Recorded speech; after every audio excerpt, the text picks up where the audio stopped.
SpaceX, you have used 2/3 of your prop test budget. I can copy 2/3 of the budget. Doug for the handling quality quick look. SpaceX Dragon on the big loop for the handling qualities. It flew just about like the sim, so my congratulations to the folks in Hawthorne. It flew really well, very crisp. It was a little sloppier and wide, just like we saw in the sim, but all the other axes as well as closure and opening were all just as per. Excellent to hear. Thank you.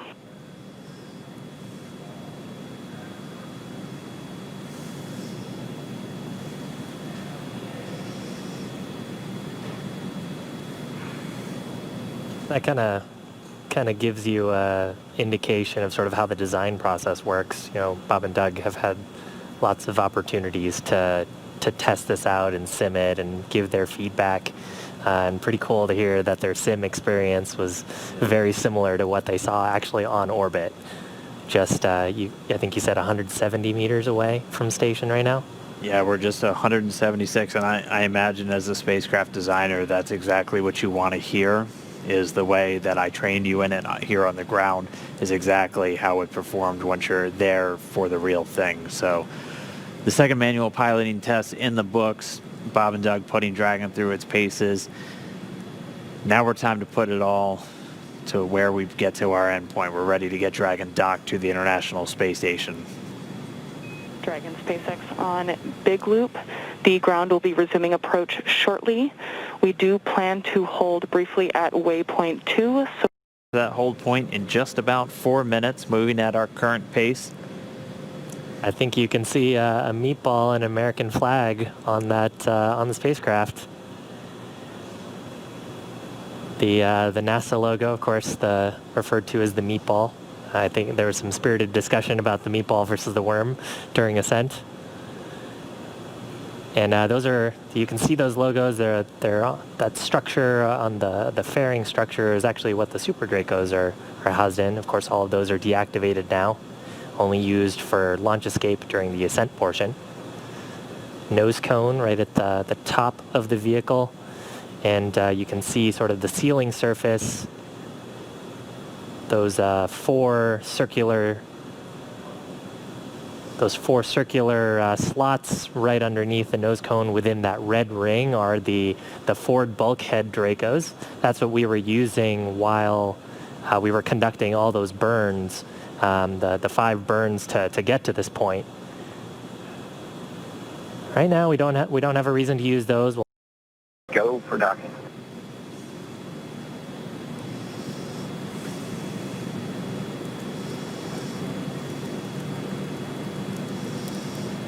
So Doug on the spacecraft confirming their go for docking. They're going to put down their visors. Got some instructions there about the crew hands-off point that we had talked about earlier. That's a point where we don't want the crew issuing any commands to the vehicle. It's about just about 2 meters away from the docking adapter. I believe the number is about 1.7 meters. Station Houston on the big loop. Houston and station are now go for docking. Chris, you can monitor per steps 3 and 4. 3 and 4 in 1.104 Crew Dragon approach and retreat monitoring.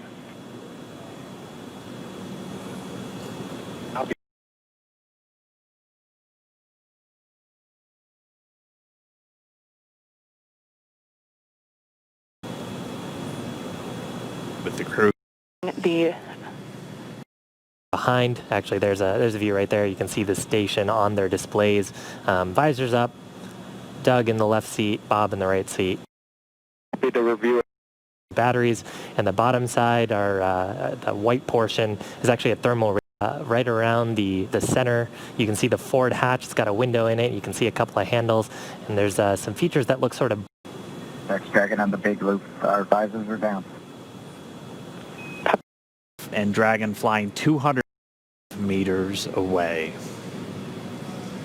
Again, we're racing that sunset. This Dragon continues to close, 4 meters to go. those shadows of the space station on the vehicle.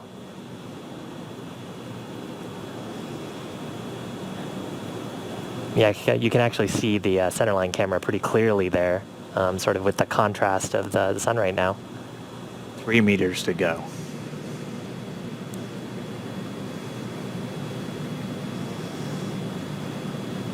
Two meters.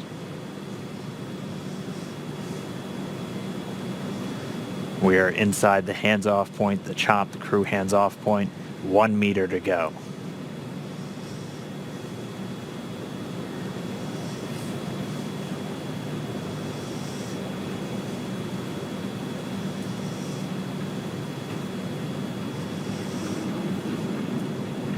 Soft capture complete. Dragon and SpaceX. Soft capture confirmed. Stand by for retraction and docking.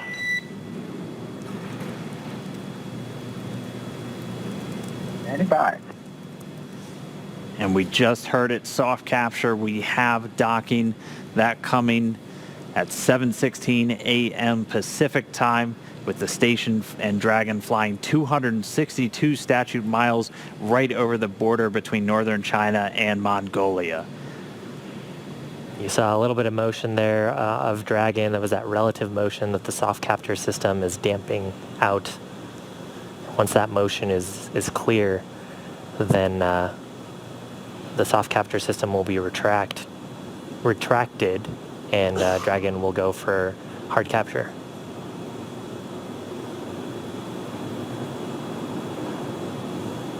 Again, if just now tuning in, that soft capture, that docking coming 7:16 a.m. Pacific, 10:16 a.m. over on the East Coast. Dragon and the International Space Station were flying 262 statute miles right over the border between northern China and Mongolia. So that soft capture ring now going to retract. It's one more step on the way to docking complete.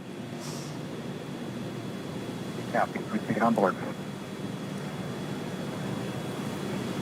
Yeah, and so the next step here is once the soft capture ring is retracted, there are 12 latches that we refer to as hard capture latches. Those are what will really create that pressure-tight seal between the Dragon spacecraft and the International Space Station.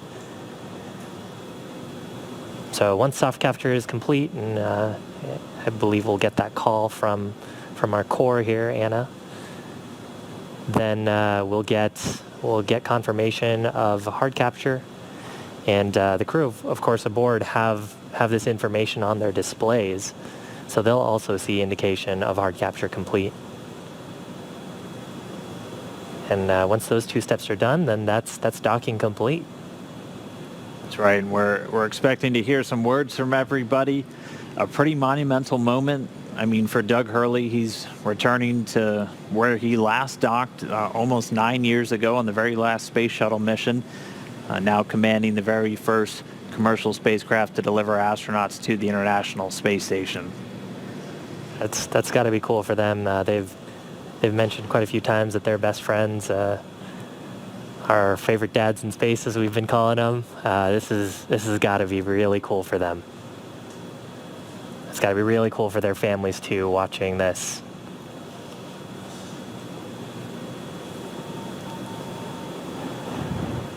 And then once the soft capture system is fully So the first 6 out of the 12 power and communications through space station directly to Dragon. Pretty much the whole way up, Dragon's been using a combination of batteries and its solar cells pointed at the sun. standing by. Dragon SpaceX docking sequence is complete.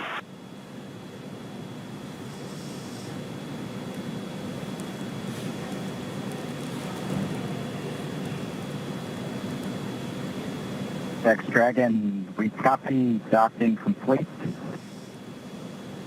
To say that it's been a real honor to be just a small part of this 9-year endeavor since the last time the United States spaceship had docked with the International Space Station. We have to congratulate the men and women of SpaceX at Hawthorne, McGregor and at Kennedy Space Center. Their incredible efforts over the last several years to make this possible cannot go overstated. I'd also like to thank Kathy Leaders and her team of the Commercial Crew Program of NASA. An outstanding job by everyone. Last, I'd like to thank the men and women of the National Aeronautics and Space Agency. This is an incredible time to be at NASA. 3 new vehicles to be flown, continuing mission in low Earth orbit, and then to the moon and Mars.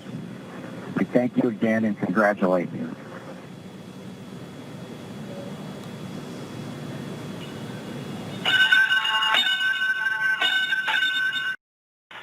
But in order to rule out potential hardware issues, when Bob is doffing, after he opens his structural zipper, check all 3 bladder zipper heads to see if any are partially closed.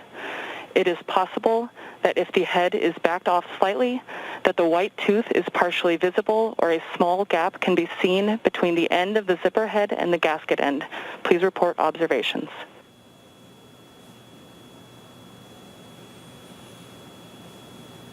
Copy. Bob will take a close look at his zippers when he doffs, and he'll get doffing first, so we'll let you know as soon as we see something or if we see something. Great. Thank you so much.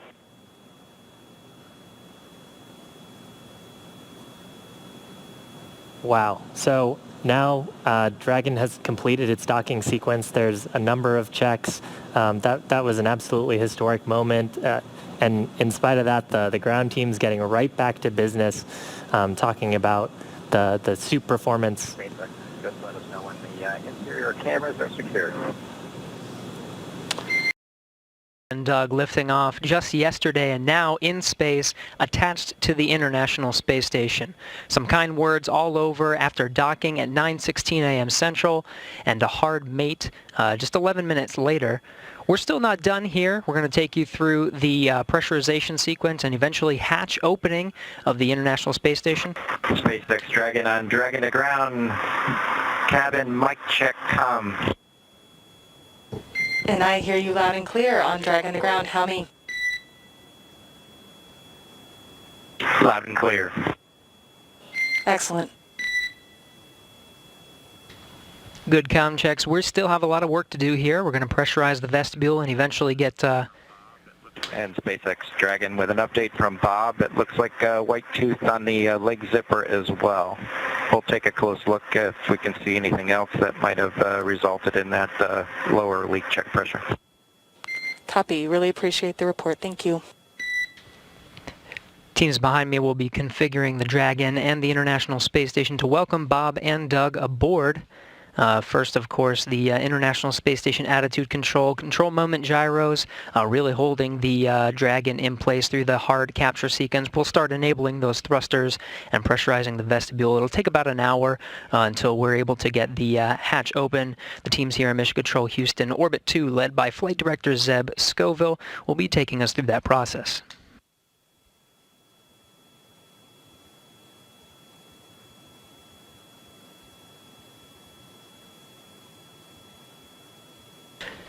Aboard the International Space Station, Commander Chris Cassidy standing by in Node 2. Right in front of that is the pressurized mating adapter. He recently opened up the hatch to introduce some of the station air and mix it, get a nice mix in there, avoiding some CO2 pockets. That hatch you see just beyond Chris Cassidy there is normally closed. He was able to open it a little bit earlier today, mix some of that cabin air, and get rid of those CO2 pockets, make sure it's all clean and ready for Bob and Doug. He closed it shortly after just to make sure no FOD or foreign objects, anything were to float in there that would inhibit any hatch opening process today. One of the next milestones for Chris Cassidy will be to open up that hatch. He's got some cameras you see placed within that node. We'll get some good views of the hatch opening and welcoming adapter. He recently opened up the hatch to introduce some of the station air and mix it, get a nice mix in there.